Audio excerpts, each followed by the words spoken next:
في برزخ يوم القيامة ভালোবাসার আওয়াজে বলুন ইয়া রাসূলুল্লাহ। আমার নূরের নবী বলেন কিয়ামতের মহম্মদ ময়দানে আমি রাসূল যেই জান্নাতের মধ্যে থাকব, আমি রাসূল যেই জায়গার মধ্যে থাকব, যারা আমাকে, আমার আলীকে, আমার ফাতেমাকে, আমার হাসান হুসাইনকে ভালোবাসবে, তারা আমি রাসূলের সাথে একই জান্নাতের মধ্যে থাকবে। সুবহানাল্লাহ, আল্লাহু আকবার, ইয়া রাসূলুল্লাহ, ইয়া আলী, ইয়া আলী, ইয়া আল্লাহ। তাহলে আল্লাহর হাবিব আমাদের অবস্থান বলে দিয়েছেন, আমাদের কথা বলে দিয়েছেন আমরা কোন জায়গায়। আল্লাহর হাবিব আমাদের সম্পর্কে আরো স্পষ্ট করে দিয়েছেন। দয়াল নবী বলেন আনা শাজারাতুন, আমি হইলাম একটা গাছ, ও ফাতেমা তো হামুহা, ফাতেমা হলো এই গাছের ডাল, ও আলী লিকাহুহা, আমার আলী হলো এই গাছের ফুলের কলি। যেখান থেকে ফুল বের হয় ওই ফুলের কলি হলো আমার মাওলা আলী। ওয়াল হাসান ওয়াল হুসাইন কামাতুহা, আমার হাসান হুসাইন হলো আমি রাসূল নামক গাছের ফল। সুবহানাল্লাহ। এরপর আমার নবী বলেন মুহিব্বুনা আলাল বাইতি ওয়া রাব্বুহা, বলেন না সুবহানাল্লাহ। যারা আমার হাসান হুসাইন, আমি রাসূল, আমার আলী, আমার ফাতেমাকে ভালোবাসলো, আমি রাসূল বলে দিলাম, তারাই হলো আমি রাসূল নামক গাছের পাতা। আল্লাহর হাবিব বলে ওয়ায়াদখুলুনাল জান্নাতা হাক্কান হাক্কা, আমি রাসূল তাদের ব্যাপারে বলে গেলাম, যারা আমার আহলে বাইতকে ভালোবাসবে ইয়াদখুলুনাল জান্নাতা হাক্কান হাক্কা, অবশ্যই অবশ্যই সত্য সত্যই জান্নাত তাদের জন্য। বলেন না সুবহানাল্লাহ। জান্নাত হলো আওলাদ রাসূলের মহব্বতকারীদের জন্য। সুবহানাল্লাহ। এই জন্য আমাদেরকে মনে রাখতে হবে, ভুলে গেলে চলবে না। একদিনের জন্য নয়, 12 মাসের 1 মাসের জন্য নয়, শুধু মুহররম মাসের জন্য নয়, সারাটা জীবন সর্বক্ষণ সব সময়, হর ওয়াক্ত হর ঘড়ি সব সময় ইমাম হাসান হুসাইন সহ দয়াল নবীর আহলে বাইতকে মহব্বতের দরকার আছে না? সব সময় মহব্বত করতে হবে, ভালোবাসতে হবে। কারণ আহলে বাইতের ভালোবাসার মধ্যেই জান্নাত। আমি বলছি না, আমার দয়াল নবী বলছেন, আমার নবী দেখিয়ে দিয়েছেন। ঠিক কিনা বলেন? মর্যাদার কথা আমি কি বলবো বাবা, আমরা বুঝি না, আমরা বুঝি না। একদিন ইমাম হুসাইনের সামনে হযরত আবু হুরায়রা রাদিয়াল্লাহু তাআলা হাজির হলেন। হাজির হলে হযরত আবু হুরায়রা কি করলেন খেয়াল করে শোনেন। নিজের দামি সুন্দর রুমালটা দিয়া ইমাম হুসাইনের কদম মোবারক মোছা শুরু করে দিলেন। নিজের রুমাল ইমাম হুসাইনের কদম মোবারক মুছতে লাগলেন। মোছার পরে ওই কদম মোবারক মুছে দিয়ে হযরত আবু হুরায়রা কত জলিল কদর সাহাবী, যিনি সারা পৃথিবীর মধ্যে পরিচিত একজন প্রসিদ্ধ রাবী এবং জলিল কদর সাহাবী, সেই আবু হুরায়রা হাদিস বর্ণনার দিক থেকে যিনি সবচেয়ে বেশি অন্যতম একজন। হযরত আবু হুরায়রা ইমাম হুসাইনের কদমে পাকের মধ্যে রুমাল মুছে মুছে ওই রুমাল মুখের মধ্যে আর বুকের মধ্যে লাগায়। সুবহানাল্লাহ। মহব্বত বলেন সুবহানাল্লাহ। বলেন ইয়া রাসূলুল্লাহ। আকবার বলেন ইয়া হাসান, ইয়া হাসান, ইয়া হুসাইন, ইয়া হুসাইন, ইয়া হাসান, ইয়া হাসান, ইয়া হুসাইন। এই তাকবীরের মধ্যে মহব্বত আছে না? আছে। আমি যতবার ডাকি আমার মনে হয় প্রত্যেকবার এই ডাকের মধ্যে একটা নতুন নতুন ভালোবাসা থাকে, কোন পুরান লাগে না। এতই ডাকলাম তবুও ভালো লাগে। ঠিক কিনা বলি? যত ডাকি তত ভালো লাগে। এটাই হলো মহব্বত। ঠিক কিনা? হযরত আবু হুরায়রা জিজ্ঞাসা করলেন, বললেন যখন এই কাজ করলেন হযরত ইমাম হুসাইন বললেন, ও আবু হুরায়রা তুমি কেন এমনটা করছো? আমার কদম আমার পা মুছেনি, আমার চরণ আমার কদম মুছে তুমি তোমার বুকের মধ্যে লাগাচ্ছ, কারণ নামটা কি বলো? তখন হযরতে আবু হুরায়রা মহব্বতের সুরে কেঁদে কেঁদে মায়া নিয়ে উত্তর দিয়েছিলেন, ও ইমাম হুসাইন, আমি আবু হুরায়রা আপনার ইজ্জত সম্পর্কে যতটুকু জানি। সুবহানাল্লাহ। ও ইমাম হুসাইন, আপনার ইজ্জত আসমত সম্পর্কে আমি আবু হুরায়রা যতদূর জানি, আমার মতো যদি আরেকজন জানতো, সবাই জানতো, আপনার এই দুইটা কদম ফেলে পাখিতে কেউ হাঁটতে দিত না, সবাই কাঁধের মধ্যে করে রাখতো। সুবহানাল্লাহ। বড় করে বলেন আল্লাহু আকবার। কেউ আপনাকে মাটির মধ্যে হাঁটতে দিত না, আপনাকে সবাই কাঁধের মধ্যে ধরে রাখতো। আপনার এত ইজ্জত, এত সম্মান আল্লাহ দিয়েছে। হাসনাইনে কারিমাইনের ইজ্জত সম্পর্কে আমার দয়াল নবী সব থেকে দিয়েছেন। ওয়ান আবি রাফি'in আন্না নবী সাল্লাল্লাহু তাআলা আলাইহি ওয়াসাল্লাম আযযানা ফি উযনিল হাসান ওয়াল হুসাইন হিনা উলিদা। বড় করে একবার বলেন ইয়া রাসূলুল্লাহ। হযরত ইমাম হাসান ইবনে হুসাইন কেমন একটু শোনেন। হযরত আবু রাফি বলেন, আল্লাহর হাবিব কামলেওয়ালা রাহমাতুল লিল আলামিন যখন ইমাম হাসান ইমাম হুসাইন দুই ভাই দুনিয়ায় শুভগমন করেছেন, ইমাম হাসান রাদিয়াল্লাহু তাআলা আনহু 3 হিজরিতে রমজানুল মুবারকের 15 তারিখে সোনার মদিনায় শুভগমন করেছেন। খাতুনে জান্নাত, জান্নাতের সরদারি নির্দেশ মুবারক থেকে বলেন সুবহানাল্লাহ। ইমাম হুসাইন আলী মাকাম 4 হিজরি 5 শাবান মতন করে 3 শাবান দুনিয়ায় শুভগমন করেছেন। সোনার মদিনায় খাতুনে জান্নাতের মেহরাব থেকে সুবহানাল্লাহ। অবস্থানটা কোথায় তাদের? আবু রাফি বলেন, পৃথিবীর মধ্যে আমাদের সিস্টেমটা যদি আমরা ব্যাখ্যা করি, আমরা দুনিয়াতে আসলে আযান দেয়, দুনিয়াতে আসার পরে জন্মের পরে ভূমিষ্ঠ হওয়ার পরে আযান দেয় মসজিদের মুয়াজ্জিন সাহেব, খাদেম সাহেব। সেই আযান জানে, সেই আযান দেয় ঠিক কিনা বলে? ইমাম সাহেব খুব একটা দেয় না, খতিব সাহেবও দেয় না, সাধারণ মানুষ আমাদের কানে আযান শোনাইয়া দেয় ঠিক কিনা? আমরা ভূমিষ্ঠ হলে যে কোনো একজন আযান জাননেওয়ালা ব্যক্তি আযান শোনাইয়া দেয় কানের মধ্যে। যখন ইমাম হাসান ইমাম হুসাইন দুই ভাই দুনিয়ার মধ্যে শুভগমন করলেন, তখন তাদের কানের মধ্যে আযান দিয়েছিলেন আল্লাহ রাসূলুল্লাহ সাল্লাল্লাহু আলাইহি ওয়াসাল্লাম। সরাসরি নূরের নবী হাসান হুসাইনের কানে আযান শুনিয়েছে। আল্লাহু আকবার।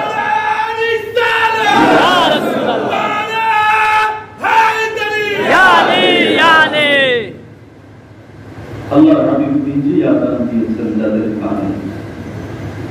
এবং হাদিসের কিতাব খুলে দেখলাম, হযরত ইমাম হাসান হুসাইন আল্লাহর হাবিব আল্লাহর নবী কামলেওয়ালা নামাজের মধ্যে দুই ভাই কাঁধের মধ্যে চড়ে বসেছেন। সুবহানাল্লাহ। দুই ভাই কাঁধের মধ্যে চড়ে বসেছেন।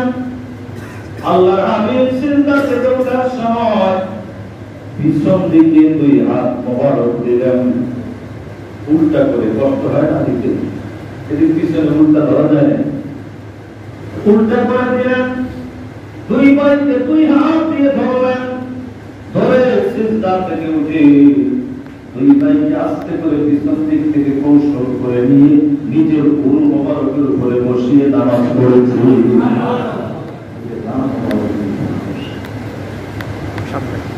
আহলে বাইতের মর্তবা শান ফাজাইল দেখুন, কেমন তাদেরকে মহব্বত করবেন। মনে রাখবেন ইমাম হাসান ইমাম হুসাইন মাওলা আলী শের হবা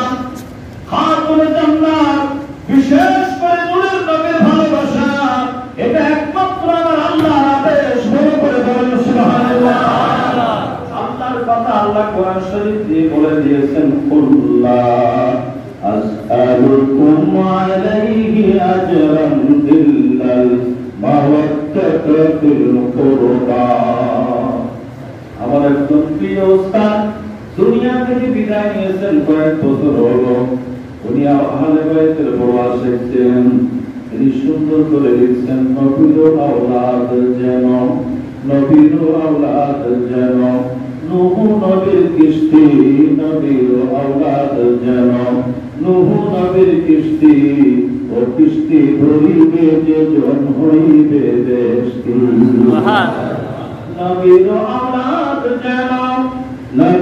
আওলাদ যেন নূহ নবীর কিস্তি, ও কিস্তি ধরিবে যে জন হইবে বেশতি।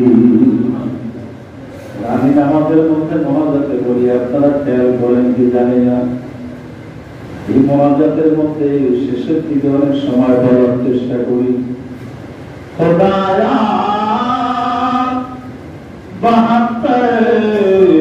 বনি ফাতেমা ইবর কওলে ঈমান কুনম আদলা अगर दावतन रद कुनी पर कबूल मनो दोस्त दामाने आले रसूल सुभान अल्लाह। हुजूर शेख सादी मुस्लिहुद्दीन सराजी যিনি এই বালাগাল উলাদিকে সেখানে লেখা আছে, যিনি বালাগাল উলাদি কামালিহি কাশাফাত দুজা বি জামালিহি হাসনাত জামিউ কসালিহি সাল্লু আলাইহি ওয়া আলিহি বিশ্ববরণ্য নাতে পাক দরুদ পাক লিখেছেন সুবহানাল্লাহ। এই মানুষটা বড় আশিক ছিলেন। ইরানের নিশাপুরে ওনার মাজার রয়েছে।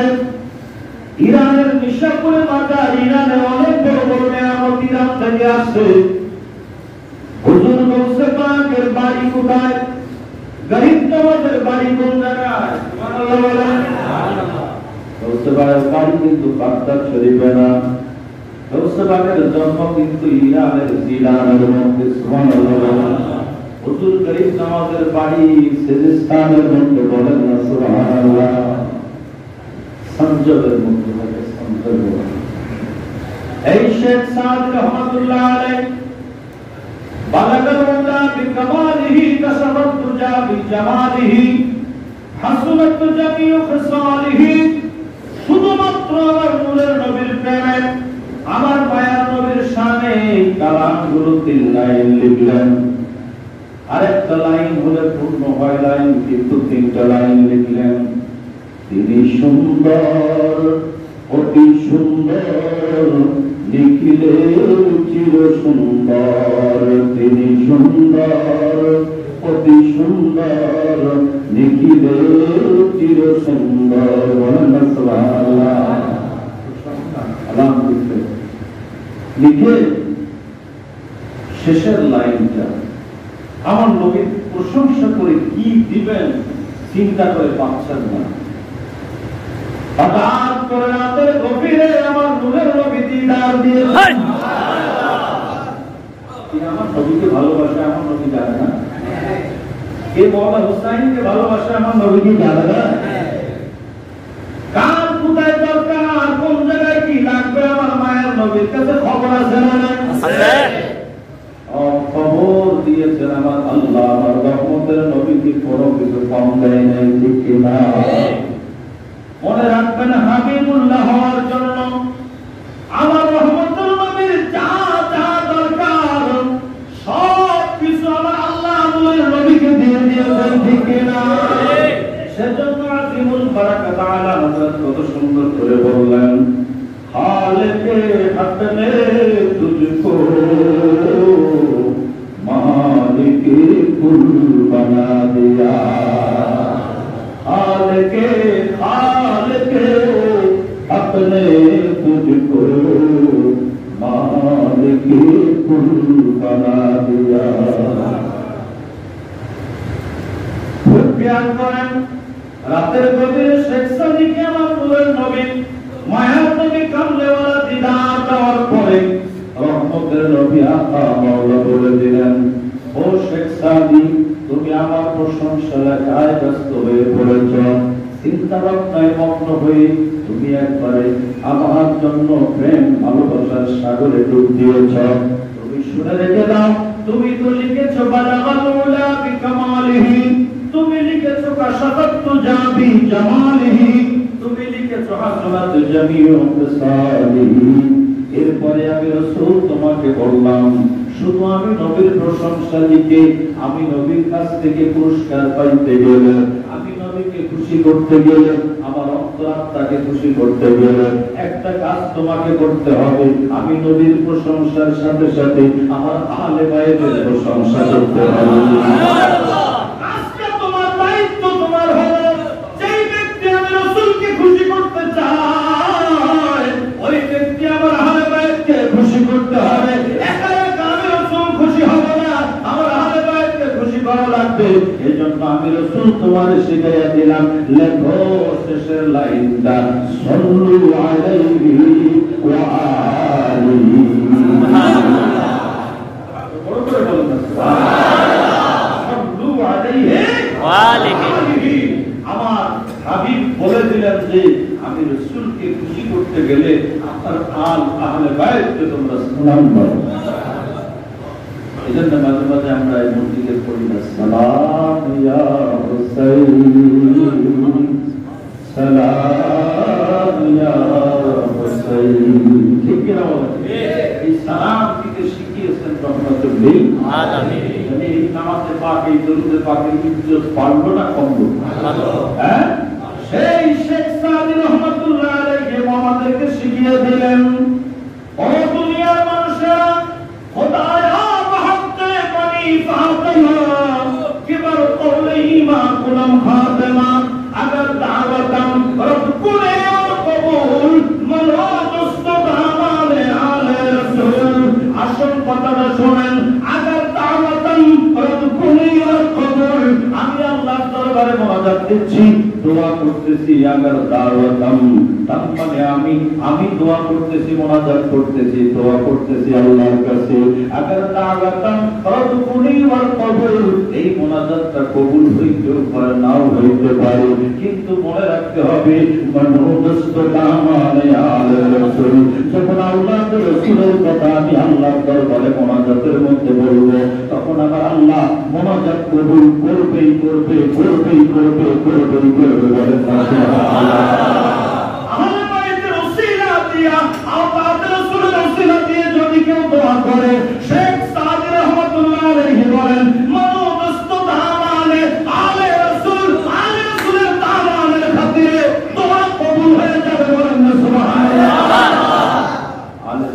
নাম ধরে একটু দোয়া করেন, দোয়া কবুল হয়ে যাবে। ঠিক কিনা?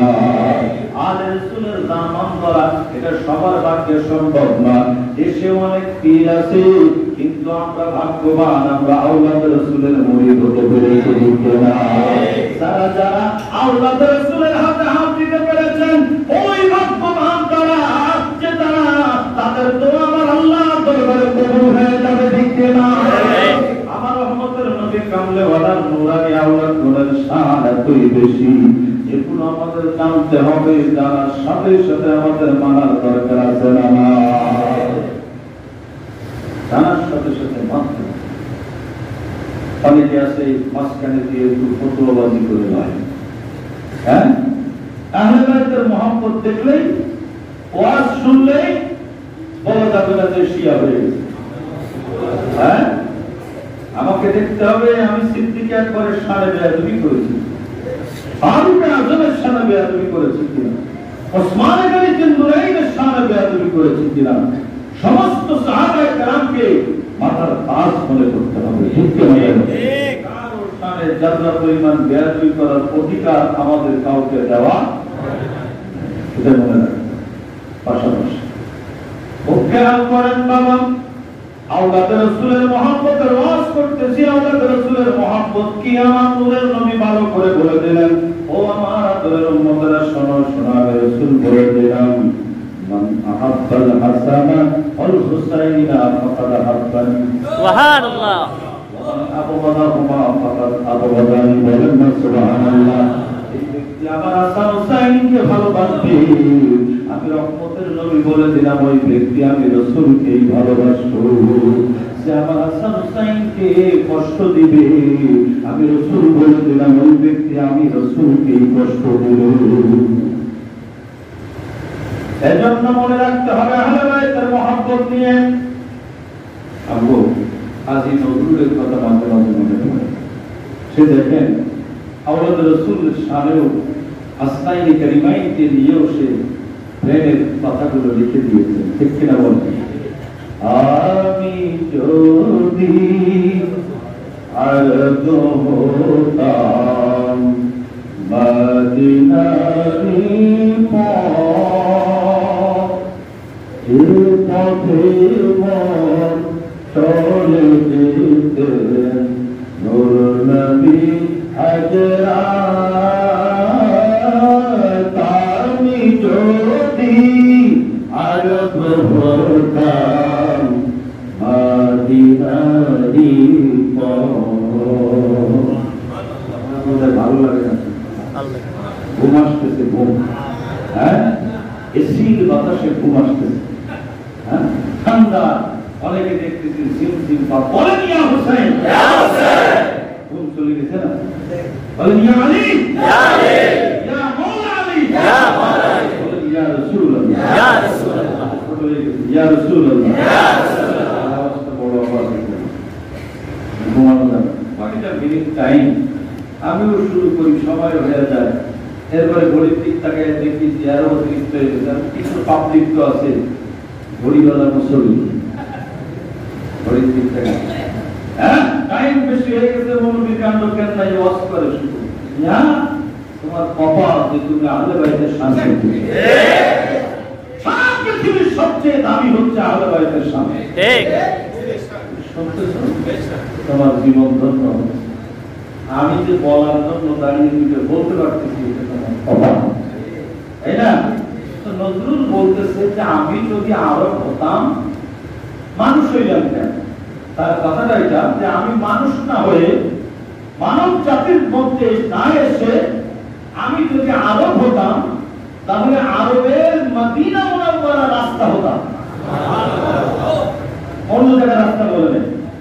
মক্কা শরীফের রাস্তা আছে, তায়েফের রাস্তা আছে, দাম্মামের রাস্তা আছে, বহু জায়গার রাস্তা আছে, কোন রাস্তার কথা বলে নেই। বলছে আমি যদি আরব হতাম মদিনারি পথ, আমি আরব হলে সোনার মদিনা রাস্তা হয়ে যেতাম। কোন জায়গার রাস্তা হতাম? কেন? কেনটা শুনবেন না, শুনবেন না ঘুমাবেন? কেন মদিনা মুনাওয়ারা রাস্তা হতাম তাই একটু সেই লাইনটা শোনেন। হাসান হুসাইন এসে এসে নাচতো আমার পক্ষে এসে, এসে এসে নাচতো আমার পক্ষে এসে, চোখে আমার হইতো নদী, চোখে আমার হইতো নদী, এসে নেয়ামত। আমি যদি আরব হতাম মদিনারি পথ। বুঝেন কথাটা কি বলছে?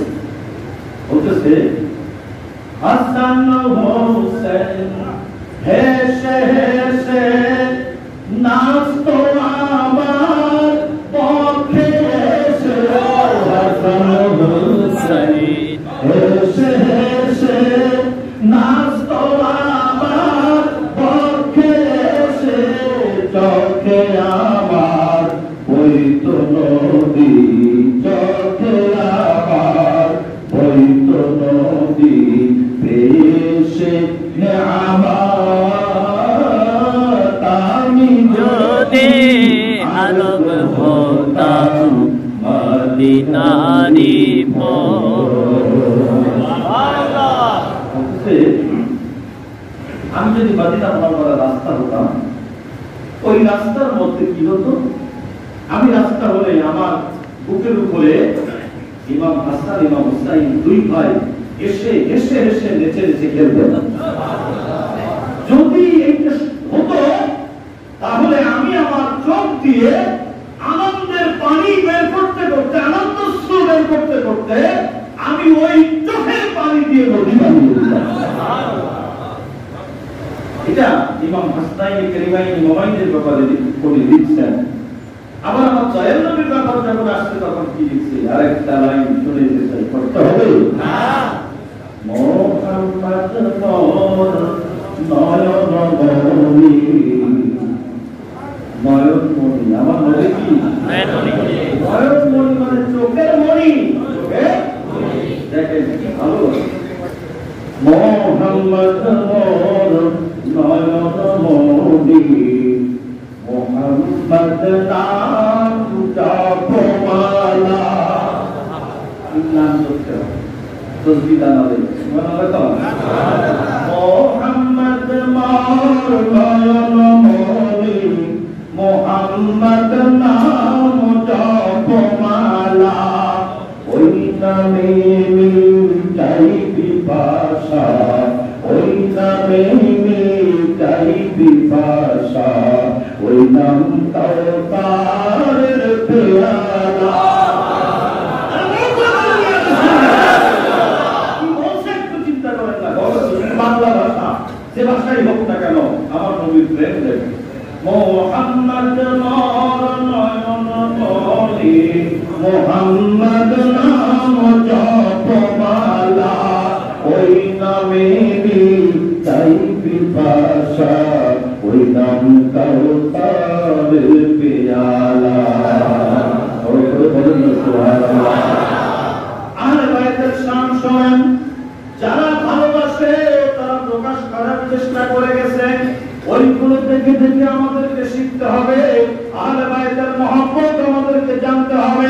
মাওলা হুসাইনকে ভালোবাসতে হবে, ইমাম হাসান মুস্তাফাকে ভালোবাসতে হবে, মাওলা আলী শের খোদাকে ভালোবাসতে হবে। নূরের নবী তো আমাদের জানের জান, একমাত্র আমাদেরকে খেয়াল রাখতে হবে আল্লাহর জান্নাতে যাওয়ার জন্য একমাত্র আহলে বাইতের ভালোবাসা ছাড়া অন্য কোনো রাস্তা নাই।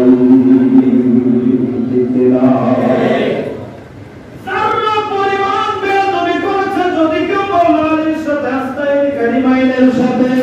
ওই ব্যক্তির জন্য জান্নাত হারাম হারাম হারাম হারাম।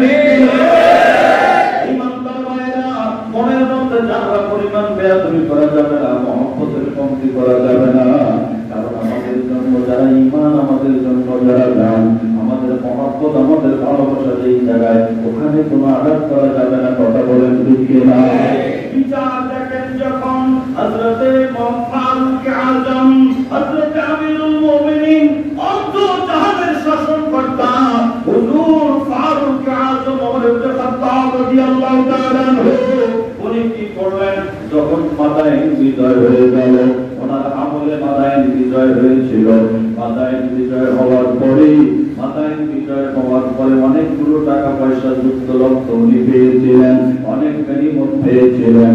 গনিমত পাওয়ার পরে ওই টাকা পয়সা ধন-দৌলত যুদ্ধের পরে যা পেয়েছিলেন, এগুলো তিনি মসজিদে নববীর মধ্যে এনেছিলেন। মসজিদে নববীর মধ্যে আনার পরে একটা চামড়ার পাত্রের মধ্যে উনি সব ঢেলে দিয়েছিলেন। সুবহানাল্লাহ বলেন। এরপরে টাকা পয়সা যুদ্ধের মাল, মাদায়েন বিজয়ের মাল, গনিমতগুলো যখন সুন্দর করে মসজিদে নববীর মধ্যে উনি যখন চামড়ার পাত্রের উপরে রেখে দিয়েছেন, ওই সময় দেখা গেল হযরত ইমামে হাসান মুস্তাফা আসলেন। ফারুকে আযমের সামনে ইমামে হাসান মুস্তাফা আসলেন। ইমামে হাসান মুস্তাফা আসলেন, দেরি হয়ে গেছে, অসুবিধা পরে গাড়ি টানি দিবেন,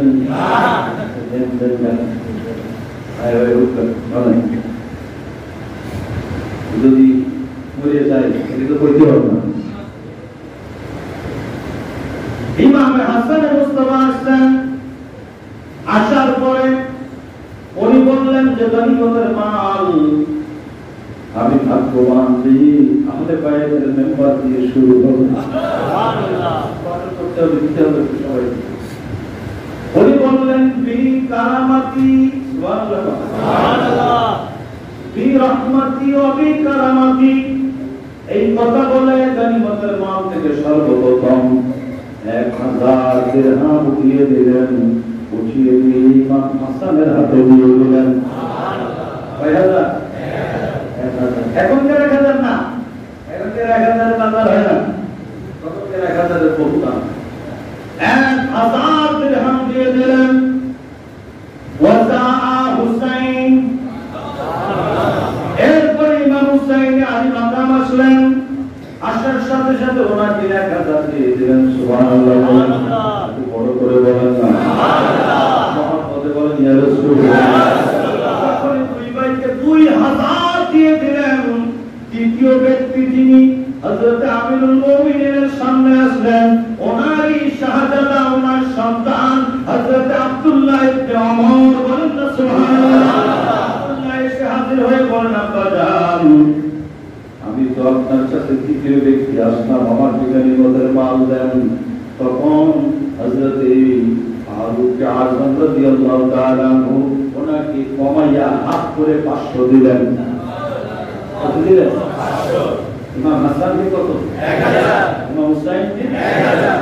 আর আব্দুল্লাহ ওমর রাদিয়াল্লাহু তাআলার ছেলে, ওনাকে দিলেন কত? 500। কত কমাইলেন?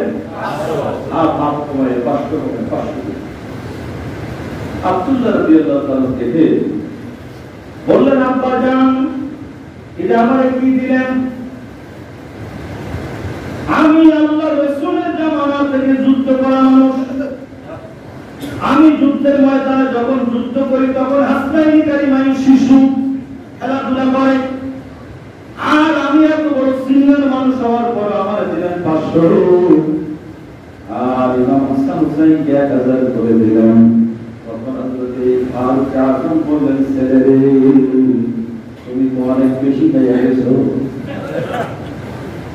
তোমারে আমি অনেক বেশি দিয়েছি, 500 পেয়েছো। বলে, কেমনে বেশি দিয়েছেন আমাকে? বলে, তুমি তো জানো না, তুমি জানো না, তোমার 500 দিয়েছি, অনেক দিয়েছি। আমি যাদের দুইজনকে 1000 করে দিয়েছি, ওই দুইজনের পরিচয় তোমাকে আগে জানতে হবে।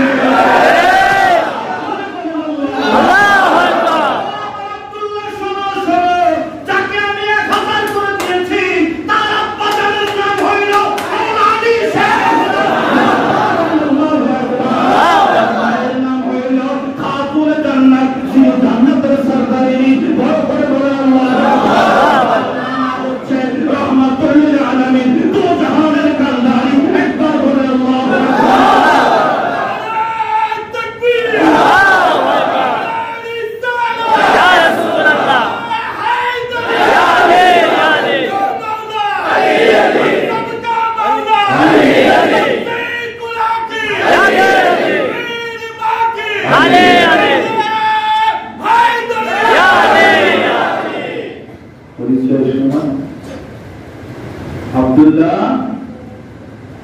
তোমার নানাকে সুবহানাল্লাহ, নানাকে তোমার 500 কিছু বেশি, তোমার নানাকে তাদের নানাকে, তোমার বাবাকে তাদের বাবাকে, তোমার মায়ের পরিচয় তার মায়ের পরিচয়, তার ফুফুর পরিচয়, চাচার পরিচয়, সবার পরিচয় এক জায়গায় করো। এরপরে তুমি চিন্তা করো তাদেরকে আমি বেশি দিয়েছি না তোমাকে বেশি দিয়েছি। এই কথাগুলো মাওলানা আলীর কানে পৌঁছে গেছে। মজার কথা শুনে মাওলানা আলীর কানে পৌঁছে গেছে। যাওয়ার পরে মাওলানা আলী শেরে খোদা যখন শুনলেন এই কথা, ফারুক আযম এই প্রশংসা, এই ভালোবাসা, এই সম্মান দেখিয়েছে হাসনাইনি কারিমাইনকে, তখন মাওলানা আলী বললেন, ফারুক আযমের সম্মান আমি আলিকুল মুর্তজা ঘোষণা দিচ্ছি। নূরের নবী আমাকে বলেছেন, ফারুক আযম হচ্ছে জান্নাতের চিরাগ করে জান্নাতের বাতি, জান্নাতের লাইট, জান্নাতের আলো হচ্ছে ফারুক আযম। এই কথা আবার ফারুক আজমের কানে গেছে। ফারুক আজম দল সাথে করে নিয়ে এবার মৌলা আলীর দরবারে আসে। আসার সময় কাগজ কলম হয়েছে,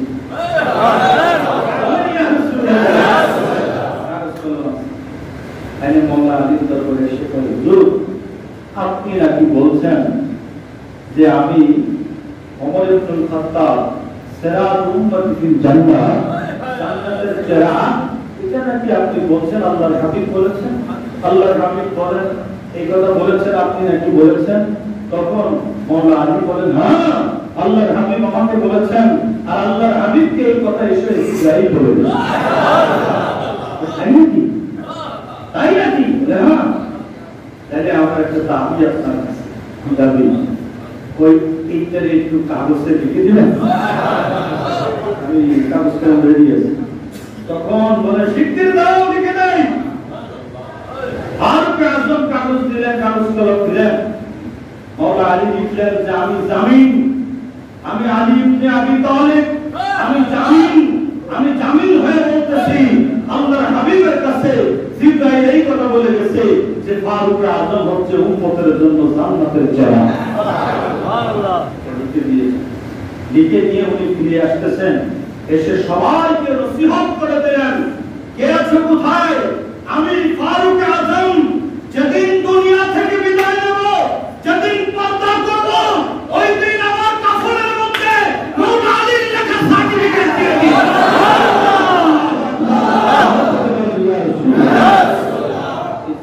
এই সার্টিফিকেট দিও আমার কাফনের মধ্যে, তোমার শাহাদাতের পরে এই সনদ ওনার কাফনের মধ্যে দেওয়া হয়েছে। এবার চিন্তা করেন, আহলে বাইতের শান ফারুক আজম বেশি বুঝে না, আমরা বেশি বুঝি? হ্যাঁ, সেই মৌলা আলী ছেলে কোথায়? একদিন ইমাম হাসান রাদিয়াল্লাহু তাআলা গেছেন হযরত ফারুক আজমের দরবারে, যে দেখলেন দরজার মধ্যে আব্দুল্লাহ দাঁড়িয়ে আছে, দরজা খোলে না। তখন উনি বললেন, নিজের বাদশার ছেলে, আমিরুল মুমিনের ছেলে দরজায় দাঁড়িয়ে আছে, দরজা খুলতেছে না, আমি দাঁড়িয়ে থাকলে আমার জন্য খুলবে? আমি তো আমার ছেলে না। উনি চলে আসছে। ইমাম হাসান রাদিয়াল্লাহু তাআলা আসার পরে খবর চলে গেছে ফারুক আজমের দরবারে। উনি খবর পাওয়া মাত্রই সাথে সাথে দরবার ছেড়ে লোকজন নিয়ে ইমাম হাসানের দরবারে আসেন।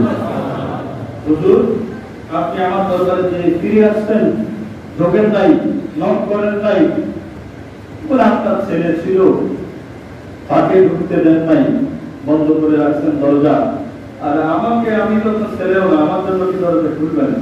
তখন ফারুক আজম বলেছিল, খবরদার, আমি এই কাজ করতে চাই না। আমি যদি জানতাম যে আপনি আমার দরবারে গিয়েছেন, আমি কি করতাম? আপনি কোথায় একটু শোনেন। ও হযরত ইমাম হাসান, আমি হযরতে ফারুক আজম, আমি ওমর ইবনে খাত্তাব, আমার এই মাথার যে চুলগুলো দেখতেছেন, এই চুলগুলো পর্যন্ত হয়েছে আপনার নামের কারণে, আমার মাথার চুলগুলো পর্যন্ত হয়েছে। আপনি ফিরে আসবেন না, আপনি আমাকে ডাক দিলেন, বলেন সুবহানাল্লাহ। আমরা সে আহলে বাইতকে ভালোবাসি কিনা? মহব্বত করতে চাই কিনা? সবাই লম্বা হচ্ছে, আজকে যতদিন হোক আর দেরি করা যাবে না। আল্লাহ সবাইকে আহলে বাইতের প্রেমে ডুবতে তৌফিক দান করুন। আমিন।